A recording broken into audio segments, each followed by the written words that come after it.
First information report की definition आज हम सीआरपीसी के स्टार्ट कर रहे हैं। अब तक आप सुनते आए हैं FIRV। What actually FIR is? Okay, FIR is a kind of a complaint.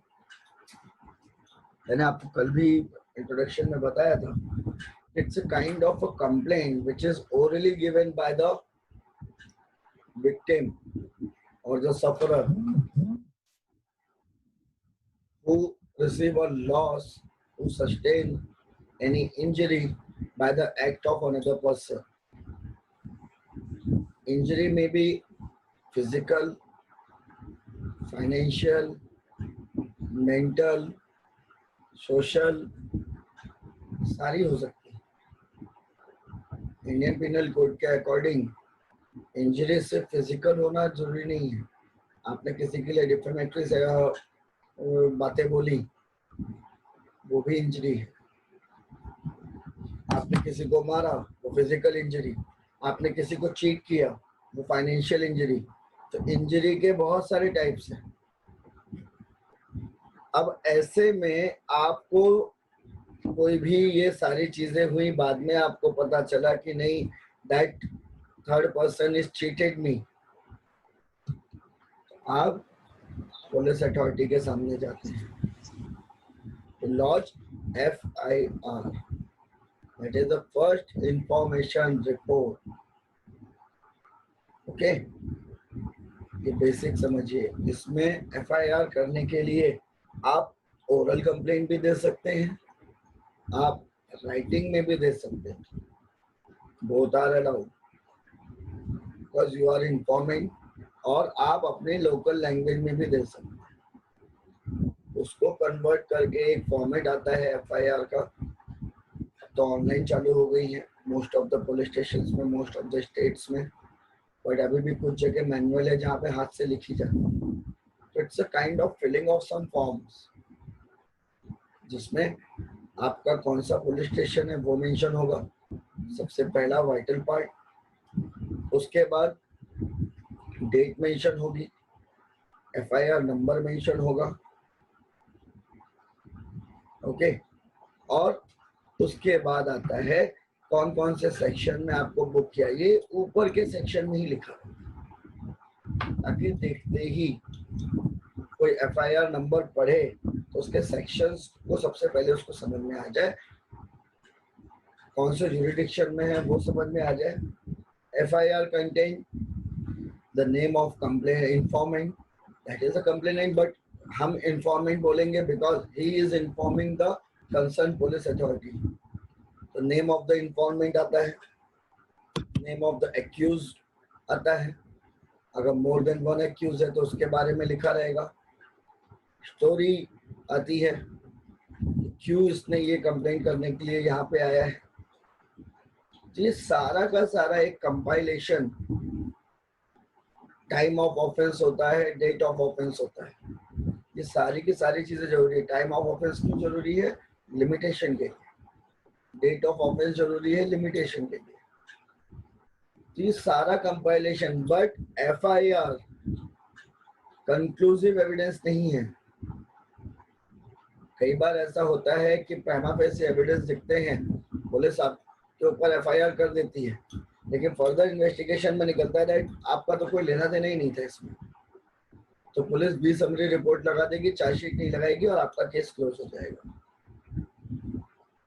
FIR is a prima facie recording of a document, recording of a statement, recording of a evidences, allegations by the victim or the sufferer or informant. Okay.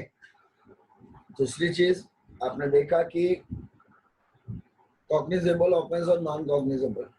Non cognizable में police के पास कोई authority नहीं है, इसी वजह से FIR हमेशा कॉग्निजेबल ऑफेंस से ही शुरुआत होती है। साथ में एडिशनल सेक्शन नॉन कॉग्निजेबल के हो जाएंगे, जैसे 5-6 सेक्शन लग रहे हैं, उसमें एक कॉग्निजेबल होना जरूरी। सारे के सारे नॉन कॉग्निजेबल हैं तो FIR नहीं होती। ठीक है, तो FIR is the communication of information of cognizable or non-cognizable offense to the police officer in writing is called as FIR. In fact, it is the information first in point of time which sets the criminal law in motion. Subsequent information received is not FIR. Means prima पेशी आप जाके court police station में बताते हैं, writing में वो सारी चीजें आपकी मेंशन हो जाती हैं। अब इन्वेस्टिगेशन शुरू की, बाद में कोई चीज आई तो वो एडिशनल में आएगा, वो चार्जशीट में आएगा। उसको आप FIR में, जैसे आज इन्वेस्टिगेशन शुरू की और 10 दिन बाद कुछ और पता चला, एविडेंसेस निकले, तो वो चार्जशीट में आएगा। तो इसीलिए subsequent information receive is not treated as FIR। ठीक है, अब इसके बाइफर्केशन देख लीजिए। In non cognizable offence, when the information is given to the police officer, he should enter the substance of the information in police diary and refer the informant to the magistrate। क्योंकि non cognizable offence में मैंने आपको बताया कि जब तक magistrate power नहीं देगा, मैजिस्ट्रेट ऑर्डर नहीं देगा, police will not arrest the accused person। इसीलिए तो ऐसा नहीं है कि नॉन कॉग्निजेबल ऑफेंस में पुलिस एक्शन नहीं ले सकती, तो जो मन में आए वो करो, ऐसा नहीं है। आपको मैजिस्ट्रेट के थ्रू आपको करना पड़ेगा। और नॉन कॉग्निजेबल ऑफेंस में NCR रजिस्टर होती है, not FIR। NCR is non cognizable report, जिसको आप जनरल भाषा में NC कहते हैं। ओके, तो ये आपका अलग अलग पार्ट है। तो difference between FIR and NC ये समझ में, आपने दिमाग में रख लीजिएगा। उसके बाद NC में पुलिस डायरी में इंटर कर लिया, मैजिस्ट्रेट के पास भेज दिया, but he should not start the investigation without the order of concerned magistrate। NC में उसको ऑर्डर मिलेगा ऊपर से, start investigation, start inquiry on this point, तब ही कोई भी police officer non cognizable offence में इन्वेस्टिगेशन स्टार्ट कर सकता है। But on receiving on such an order he may exercise same power in investigating as in cognizable cases. लेकिन अगर नॉन कॉग्निजेबल ऑफेंस में मैजिस्ट्रेट का ऑर्डर आया कि इन्वेस्टिगेट करो, तब उस पुलिस ऑफिसर के पास सेम पावर आ जाते हैं जो उसको कॉग्निजेबल ऑफेंस में। मीन्स वो अरेस्ट कर सकता है, वो इंक्वायरी के लिए पुलिस स्टेशन में बुला सकता है, विटनेस समन कर सकता है, अगर जरूरत पड़ती है तो प्रॉपर्टी सीज कर सकता है, सर्च कर सकता है। ये सारे के सारे उसके पास पावर आ जाते हैं। तो only difference between FIR and NCR is that once FIR is registered, the police has absolute power to investigate. In that investigation, even the magistrate has no power to interfere. Magistrate will wait for a completion of investigation. वो investigation complete होने के बाद जब आपकी chargesheet file होती है, तो chargesheet के समय अगर कुछ एडिशनल लगता है तो मैजिस्ट्रेट फर्दर इन्वेस्टिगेशन का ऑर्डर भी कर सकता है। बट इन्वेस्टिगेशन चलते समय मैजिस्ट्रेट के पास कोई पावर नहीं, because it's absolute power of executives. But non cognizable में मैजिस्ट्रेट पहले इंटरटेन करता है इंक्वायरी, उसके बाद बोलता है, but then to the power are same of police officer. ठीक है, बट कॉग्निजेबल ऑफेंस में सिर्फ इतनी चीजों का फर्क होता है, he should not arrest the accused person without warrant. जैसे कॉग्निजेबल में आपने देखा he will arrest without any warrant, but non cognizable में जिसमें उसको इन्वेस्टिगेशन का पावर भी है, देन टू उसको पहले आपको एक अरेस्ट करने के लिए एक वारंट निकालना पड़ेगा। सर्च फॉर मतलब हर एक चीज का इसको परमिशन लेना पड़ेगा फ्रॉम द कंसर्न मैजिस्ट्रेट। उसके बाद ये सर्च करना है तो सर्च करने में भी वही काम करेगा, समझे। कोई और चीज उसको करनी है, आपको अरेस्ट करना है तो भी, लेकिन विटनेस समन के लिए उसको जरूरत नहीं पड़ेगी। This procedure is only related to arrest of a person और सर्च फॉर। इन सब के लिए उसको कंसर्न मैजिस्ट्रेट से परमिशन लेनी पड़ेगी। Okay. If the police officer makes an investigation without the order, then his report itself be constructed as a complaint and police officer is deemed to be complaint. Means कई बार होता है कि उसको वो शिकायत मिली, कोर्ट से परमिशन नहीं भी मिली, then too he started investigation. तो ऐसे में ये इन्वेस्टिगेशन अपने आप कंप्लेंट में कन्वर्ट हो जाएगी और that police officer will treated as a complaint. ठीक है। एफआईआर का सेक्शन 154 ऑफ सीआरपीसी, जिसमें कॉग्निजेबल ऑफेंसेस का होना जरूरी है। भले 5-6 सेक्शंस हो, 5-6 चार्जेस हो, बट उन सब में एक कॉग्निजेबल होना जरूरी है। Then and only then the FIR will be lodged against the accused person under section 154 of CRPC. Okay? FIR अगर ओरल में दी जाती है, अगर सामने वाला अनएजुकेटेड है, इन्फॉर्मेंट, उसको प्रॉपर फॉर्मेट नहीं पता है, ऐसे में it's duty of a police कि उसको राइटिंग में लिखे और उसमें इन्फॉर्मेंट के साइन ले ले। तो सेम हो जाता है कि that it is written as per the instruction and information given by the informant. कई बार आदमी पलट जाता है, कोर्ट का प्रेशर है और अननेसेसरी प्रेशर्स हैं, इन्फॉर्मेंट पलट जाता है और सारी चीजें पुलिस वाले के ऊपर आ जाती है, इन्वेस्टिगेशन ऑफिसर के ऊपर आ जाती है। इसीलिए अगर ओरल सबमिशन कोई दे रहा है, ओरल इंफॉर्मेशन लेके आ रहा है, तो पुलिस वो एफआईआर राइटिंग में रिड्यूस करेगी और उसके बाद इन्फॉर्मेंट की उसमें साइन ले लेगी।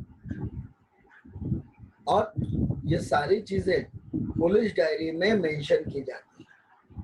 डेली की कितनी एफआईआर हो रही हैं, क्या क्या हुआ है, एक बड़ा सा रजिस्टर पुलिस स्टेशन में होता है।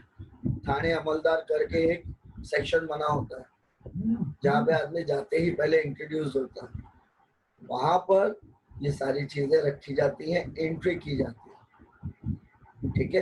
एंट्री करने के बाद पहले जैसे मैंने बताया कि बड़े से रजिस्टर में एफआईआर भी लिखी जाती थी, तो नीचे कार्बन कॉपी लगा ली जाती थी और वो कार्बन कॉपी दे दी जाती थी। आज के टाइम पे टेक्नोलॉजी बढ़ गई है, अब हम कंप्यूटर के थ्रू करते हैं, ऑनलाइन एफआईआर रहती है, तो आपको एक प्रिंट आउट दे दिया जाता है। ओके। इवन एफआईआर के लिए कई बार होता है कि लड़ाई झगड़ा चल रहा है, फोन पे मैसेज पहुंचा, सर यहाँ पे ऐसे ऐसे मर्डर हो गया है, यहाँ पे ऐसे ऐसे बवाल हो गई है।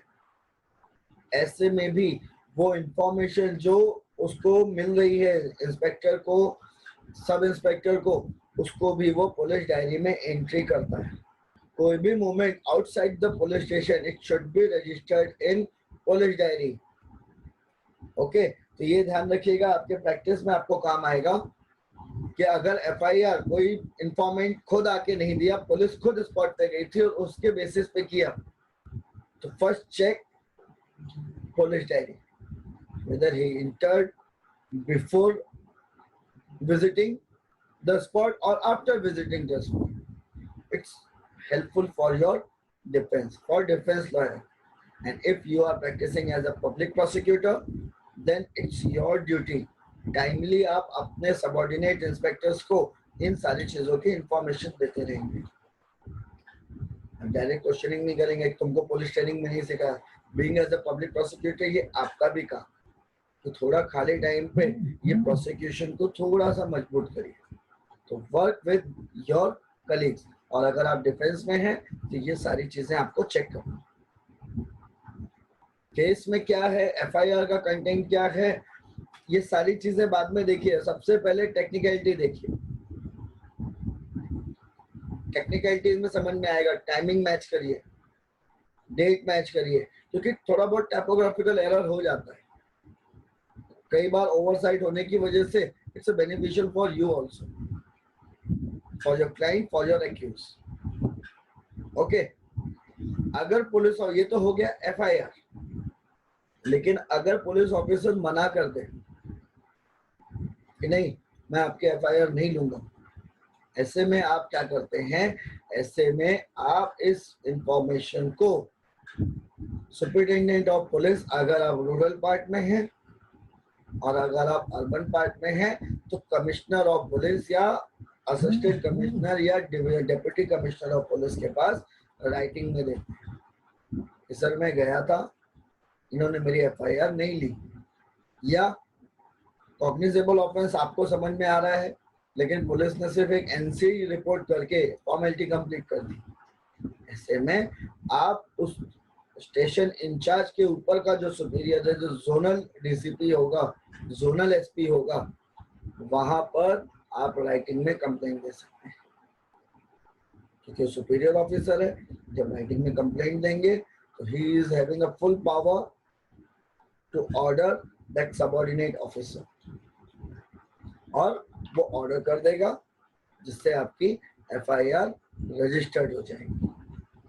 एफआईआर के लिए एक चीज और जरूरी होती है कि as early as possible FIR register होनी चाहिए, as early as possible. Reason कि जितना लेट होगा, जितना डिले होगा, उतना आपके एविडेंसेस फेंट होते जाते हैं, आपका इन्वेस्टिगेशन एक्यूज को उतना टाइम मिलता है।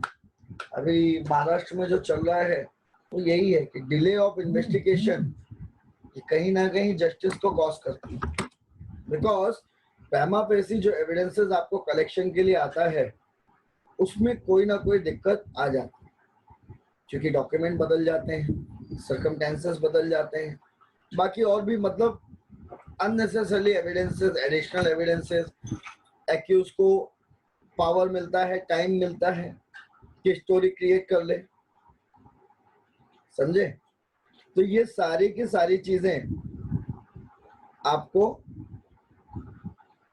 समझानी होती हैं being as a public prosecutor कि एट द अर्लीस्ट ये एफआईआर रजिस्टर हो जाए, जिससे इन्वेस्टिगेशन आपकी चालू हो जाए। अदरवाइज जितना डिले होगा, एक कॉमन टर्म भी है, जस्टिस डिलेड जस्टिस डिनाइड,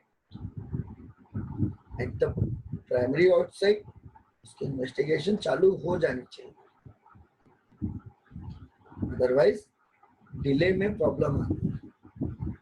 कई बार एक्यूज एब्सकॉन्ड हो जाते हैं, जस्टिस के जो दायरे हैं उससे वो निकल जाते हैं, बाहर चले जाते हैं, और फिर उनको डिटेन करना थोड़ा सा इम्पॉसिबल होता है। इसके लिए नॉर्मली ये माना जाता है कि it is a duty of a police officer as well as the informant to reach police station as early as possible after the commencement of that offense.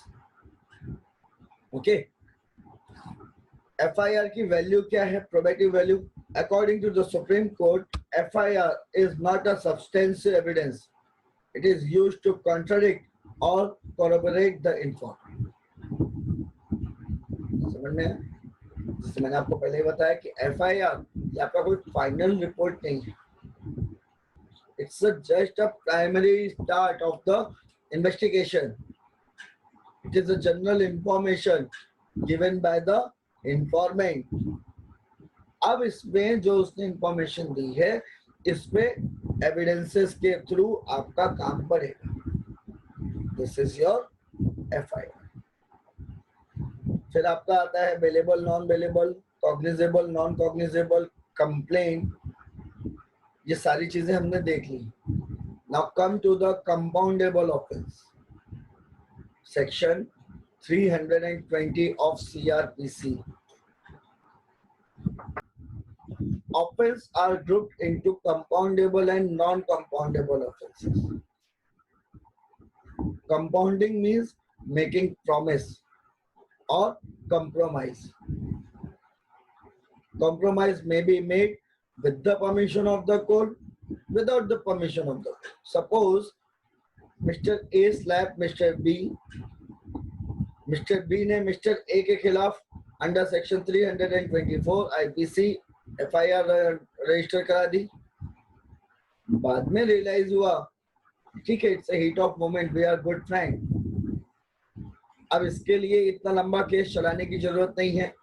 एक थप्पड़ के लिए अगर म्यूचुअल अंडरस्टैंडिंग बन जाती है तो मिस्टर ए को प्रोसिक्यूट करने की जरूरत नहीं है, इन दोनों में समझौता हो जाता है, चल ठीक है। इस कंप्रोमाइज को कहते हैं कंपाउंडेबल ऑफेंस। जब आप स्केड्यूल पढ़ेंगे तो आता है ऑफेंसेस कॉग्निजेबल, कंपाउंडेबल, बिलेबल, ये वही कंपाउंडेबल। तो compoundable offences are those offences in which there are chances of compromise between the accused and informant, complainant and accused. However, non-compoundable offenses are serious nature. In that case, the case or complaint shall not or should not be withdrawn, should not be allowed to withdraw. Non-compoundable offense में once FIR registered, once charge sheet filed, it must be adjudicated. But compoundable इसलिए माना जाता है, it's a petty offenses. Compoundable के लिए अब आप जो more than 3 years के ऊपर चले जाते हैं वो compoundable नहीं होते, क्योंकि माना जाता है कि कुछ प्रेशर होगा, सीरियस नेचर की FIR आप ऐसे ही नहीं कर देते, कुछ ना कुछ उसके पीछे रीजन होता है, ठीक है। लेकिन compoundable offense, it's a compromise between the party. It may be with the permission of the court or without permission of the court.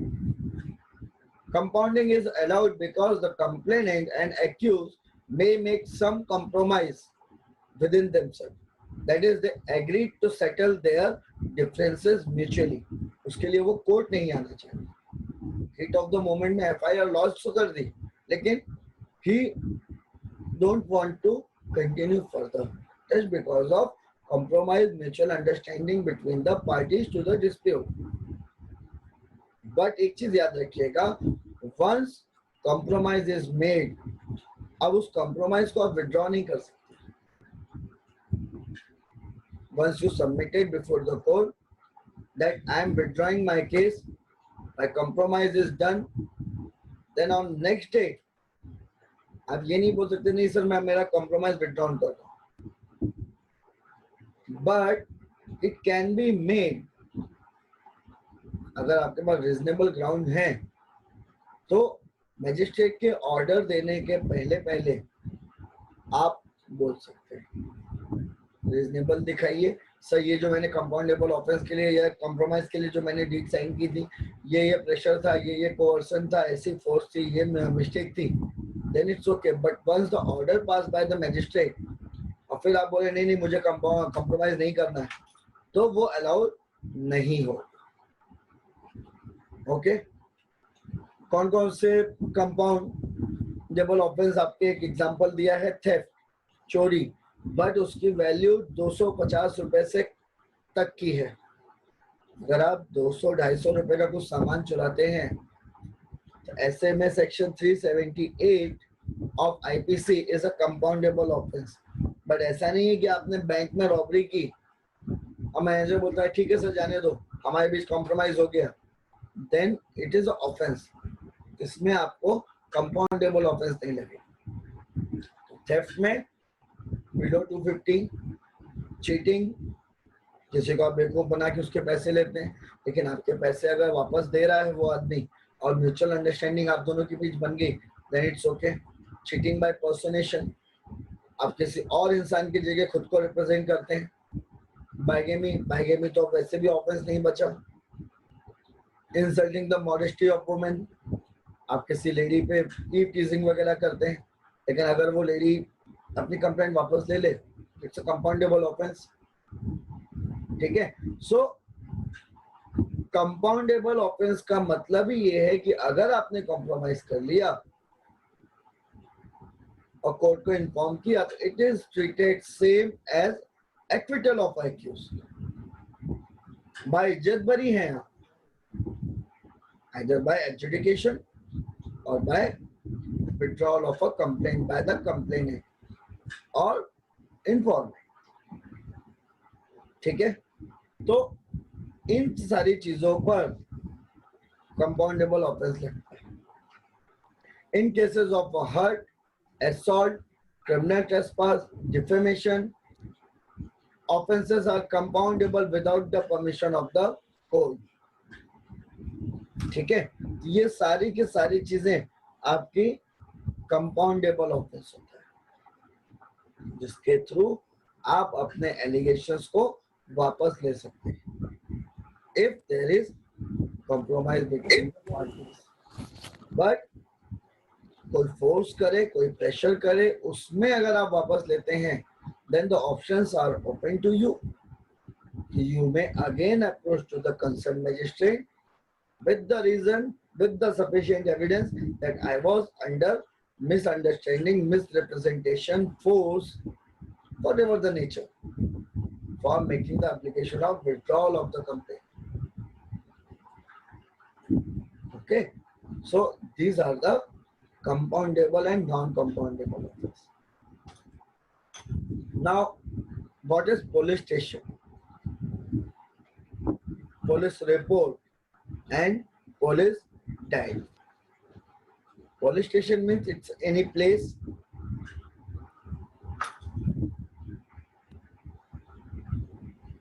so police station is a place where उनको एक जगह दी जाती है जहां पे स्टेट गवर्नमेंट डिक्लेयर करता है कि this place is police station, जहां पे पुलिस स्टाफ बैठता है. लोकल एरिया के आधार पे पुलिस स्टेशन बनाए जाते हैं. It's a total power of a state government. एक एरिया में कई बार अगर पॉपुलेशन ज्यादा है तो कई सारे पुलिस स्टेशन हो जाते हैं. एक सिटी में कई सारे police station, depend on the population. जो मेन पुलिस स्टेशन है उसका भी बाइफर्केशन करके एडिशनल डाल दिया जाता है और उसका जुरिडिक्शन अलग दे दिया जाता है. So this is a place where used by the state government for police service, जहाँ पे अपने सब्जेक्ट्स जाके अपनी इंफॉर्मेशन बताते हैं. Okay, that place is known as police station. उसके बाद आता है police report.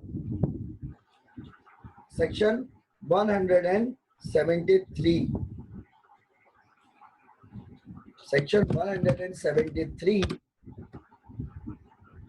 of subsection 2 of CRPC means ये रिपोर्ट होती है जो पुलिस ऑफिसर मैजिस्ट्रेट को भेजता है. कोई ऑफेंस उसके पास आया, उसने नोट डाउन किया, कॉग्निजेबल या नॉन कॉग्निजेबल, और उसको वो फॉरवर्ड करता है टू द कंसर्न मैजिस्ट्रेट. उसको कहते हैं पुलिस रिपोर्ट. उसके बाद आता है इन्वेस्टिगेशन अंडर सेक्शन 173. इन्वेस्टिगेशन में सेम सारी चीजें वही होती हैं.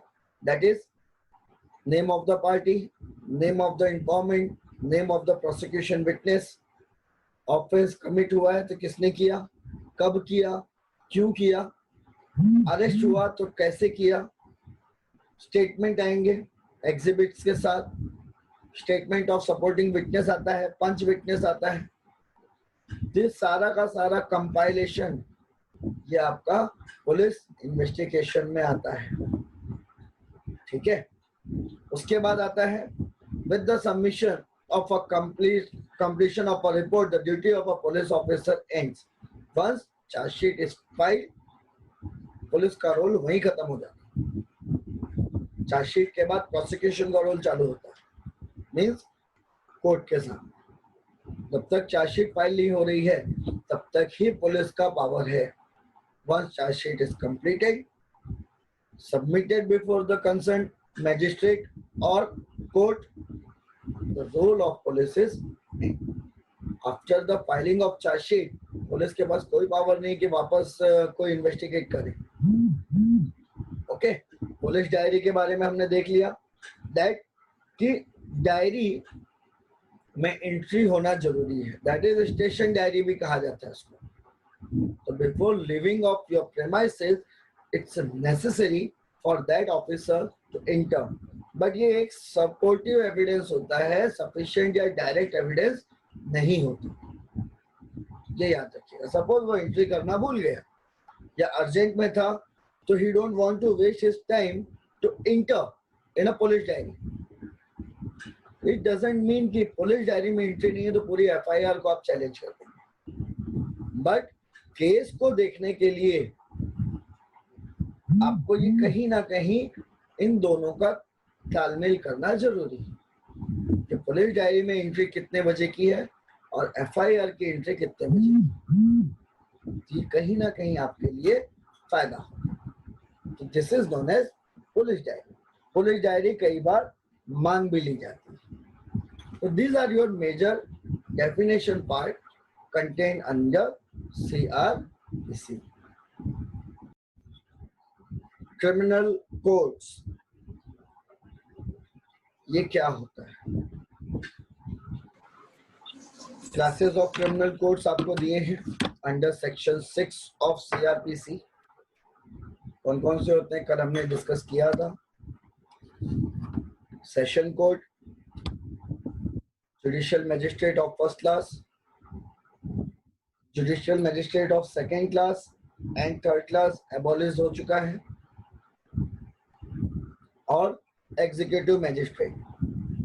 अब यहाँ पे जितने मेट्रोपॉलिटन सिटीज हैं वहां पर जुडिशियल मैजिस्ट्रेट के बदले मेट्रोपॉलिटन मैजिस्ट्रेट आता है।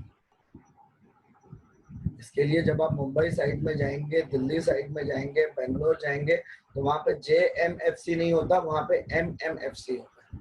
Powers are same, functions are same, but नाम में सिर्फ फर्क है। ओके, तो जब प्रैक्टिस आप करेंगे, JMFC के सामने केस है कहाँ पर, बांद्रा में, समझ लीजिए खलीफा वकील। ओके, तो मेट्रोपॉलिटन मैजिस्ट्रेट ये आपके मेट्रोपॉलिटन सिटीज में होते हैं, ठीक है। अदर मैजिस्ट्रेट्स को आप जुडिशियल मैजिस्ट्रेट। तो सेशन कोर्ट होता है क्योंकि बहुत सारे ऑफेंसेस ट्रायबल बाय सेशन होते हैं, इसलिए वो सेशन कोर्ट होता है।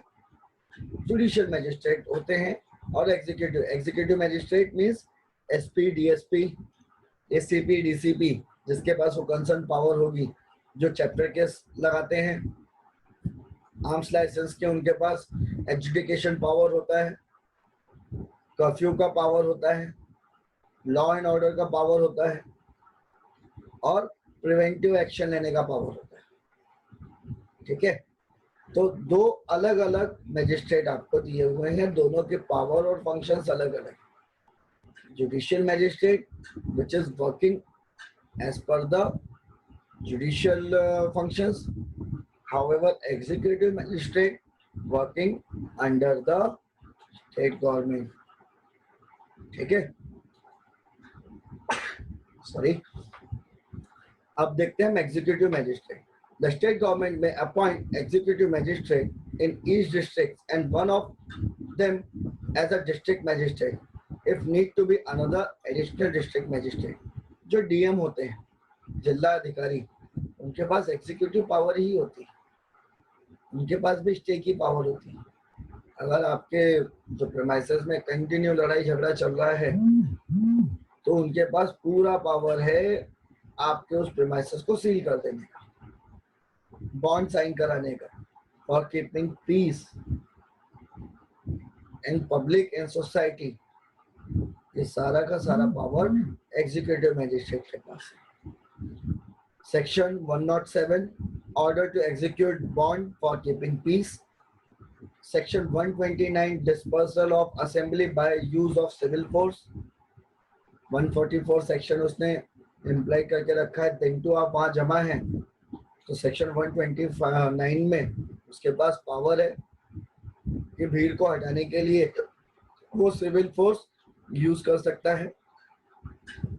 Section 144 urgent cases of nuisance, लगता है कि यहाँ बवाल हो सकता है तो सेक्शन 144 लगा दिया जाता है कि 4 से या 5 से ज्यादा आदमी खड़े नहीं हो सकते। और सेक्शन 145 जो मैंने आपको बताया सीजर, वो प्रॉपर्टी को सील कर देगा। बार बार अगर उसी जगह पे उस प्रॉपर्टी के कब्जे को लेके आपकी लड़ाई चल रही है तो वो प्रॉपर्टी सील कर देगा, बोलेगा go before the court, judicial court, और वहां से ऑर्डर लेके आओ कि कौन इसका मालिक है। एग्जीक्यूटिव मजिस्ट्रेट के पास पावर नहीं है to declare the position, to declare the title, वो पावर जुडिशियल के पास है। But unless and until order declare by the judicial magistrate या जुडिशियल कोर्ट ना हो, एग्जीक्यूटिव मजिस्ट्रेट के पास पावर है उस प्रॉपर्टी को सील करने। ओके, उसके बाद आता है PP, public prosecutor, being as a defence lawyer. ये आपके बहुत, आप अच्छे दोस्त भी बोल सकते हैं, अच्छे राइवलरी भी बोल सकते हैं, इनसे आपको डेली मुलाकात हो। इनको आप कहते हैं public prosecutor. It is appointed by the state government, ठीक है, हाई कोर्ट लेवल पे, डिस्ट्रिक्ट कोर्ट लेवल पे और सेशन कोर्ट में। सेशन कोर्ट में जो भी अपॉइंट होता है पब्लिक प्रोसिक्यूटर, वो हाई कोर्ट से कंसल्टेशन के बाद ही होता है। डिस्ट्रिक्ट मैजिस्ट्रेट एक पैनल प्रिपेयर करता है और उसमें वो पब्लिक प्रोसिक्यूटर को अपॉइंट कर देता है। उनको लगता है कि ये आदमी ठीक है, इसको पब्लिक प्रोसिक्यूटर बनाते हैं, तो एक पैनल लेते हैं और उसमें आपको अपॉइंट कर देते हैं। मिनिमम क्वालिफिकेशन चाहिए पब्लिक प्रोसिक्यूटर के लिए कि 7 इयर्स की प्रैक्टिस होनी चाहिए in court as a advocate. Then and only then you are liable for application for public prosecutor. Public prosecutor is a public servant. Assistant public prosecutor is appointed by the district for conducting prosecution in magistrate court. No public officer below a rank of police inspector or who has made investigation in the case can be appointed as APP. APP के लिए आपको ये criteria नहीं है, state government को जो ठीक लगेगा उसके अकॉर्डिंग वो APP with the consent of the public prosecutor वो अपॉइंट कर सकते हैं। Office of APP is a creation of new CRPC, वही जो 2013 में है। APP में appear before the magistrate court, but ये कोई भी पुलिस डिपार्टमेंट के अंडर नहीं आता। Okay, so these are the criminal court and officers, these are the officers of the court.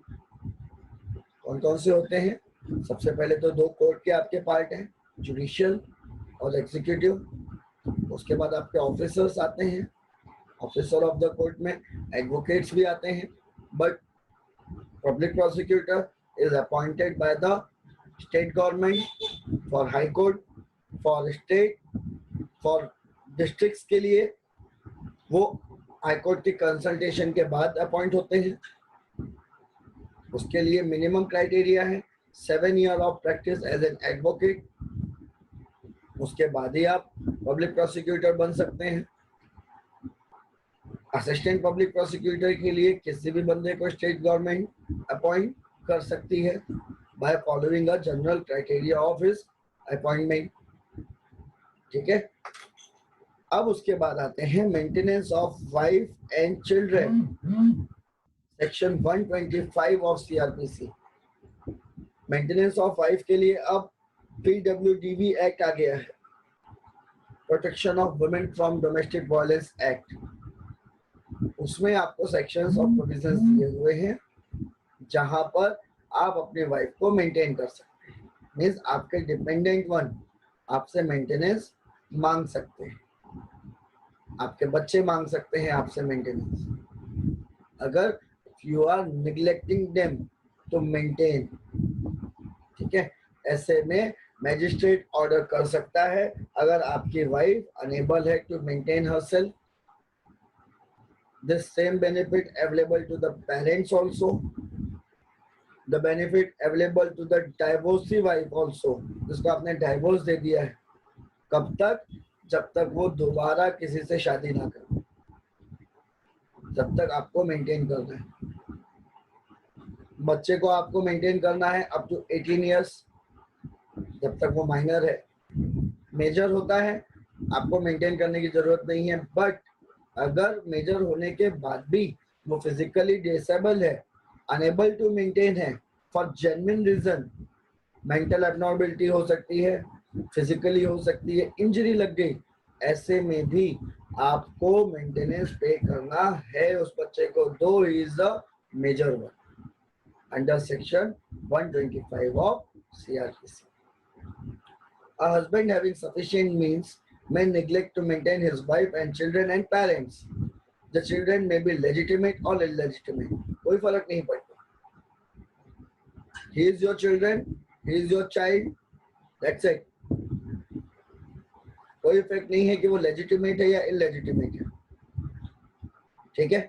The wife, children and father and mother, if they are unable to maintain themselves, may move an application before the concerned magistrate. Local magistrate के सामने under section 125 CRPC वो application कर सकते हैं और maintenance की demand कर सकते हैं, और अगर मैजिस्ट्रेट सेटिस्फाइड हो जाते हैं देन आपको अलाउ भी कर देंगे, और अगर सेटिस्फाइड नहीं है तो योर एप्लीकेशन में be refuse by the concern magistrate. ठीक है, बट ये अमाउंट 500 के ऊपर नहीं होता. ठीक है, और इसके लिए भी जब ऑर्डर होता है तो डिपेंड करता है कि ये आपको कब से देना है. आज से, जब आज ऑर्डर हुआ तो आज से देना है, या फिर जिस दिन एप्लीकेशन फाइल हुई थी तब से देना है. It's a discretionary power of a magistrate. ठीक है, इन्फोर्स कैसे होता है? The magistrate if he finds the husband though he had a sufficient means has failed to comply with the order without any reason may for every such breach issue a warrant and may sentence the person imprisonment for a month or until the amount is paid. Order कर दिया magistrate ने, इतना इतना amount आप पे करिए अपनी wife को, अपने चिल्ड्रन को या अपने पेरेंट्स को. आपके पास सफिशिएंट इनकम हो भी रही है, देन टू आप डेलिबरेटली फेल हो रहे हैं, आप नहीं कर रहे उसको पे, ऐसे में मैजिस्ट्रेट ऑर्डर निकाल सकता है, वारंट निकाल सकता है, आपको 1 महीने तक की सजा हो सकती है, या फिर जब तक आप वो अमाउंट पे ना करें तब तक आपको जेल में रहना. ओके, तो इस ढंग से आपसे वो मेंटेनेंस अमाउंट निकाल कर दूसरों को दिया जाता है. The husband may offer to maintain his wife if she is willing to live with him. लेकिन 125 CRPC में अगर वाइफ रिफ्यूज करती है तो live with his husband, with her husband, ऐसे कंडीशन में husband is not entitled to make a maintenance, क्योंकि she is refusing to reside with him. ठीक है, लेकिन रिफ्यूजल अगर वाइफ कर रही है तो उसके लिए भी उसको सफिशिएंट रीजन देना पड़ता है, that he is treating me with the cruelty. कोई मिस्ट्रेस रखा हुआ है, कीप रखी हुई है, ये वैलिड ग्राउंड, ऐसे में वो अलग रह सकती है और उसका मेंटेनेंस भी चालू रहेगा. तो ये वाइफ को कोर्ट को सेटिस्फाइड करना होता है कि मैं अपने हस्बैंड से अलग क्यों रह रही हूँ. आई बात समझ में? और उसके बाद ही ये सारी चीजें आपकी चालू होगी. After the adjudication, the court, the concerned magistrate will decide whether to grant a maintenance or refuse the application. इसके लिमिटेशन क्या है? The amount should be claimed by the wife within a year from the date of order of magistrate. आज order दिया है तो आज से ही आपको चालू करना. Okay? Wife is not entitled to receive maintenance if she is living in adultery. Wife किसी और मेल मेंबर के साथ रह रही है, मेल पार्टनर के साथ रह रही है, एडल्ट्री कमिट कर रही है, ऐसे में she is not entitled for any maintenance from her husband. She cannot get maintenance if without proper reason she refuses to live with the husband. अगर उसके पास प्रॉपर रीजन नहीं है कि भाई आप अपने हस्बैंड से अलग क्यों रह रहे हो, ऐसे में भी आपको मेंटेनेंस नहीं मिलता. अगर म्यूचुअल कंसेंट से अलग रह रही है तो इनटू मेंटेनेंस नहीं मिलेगा।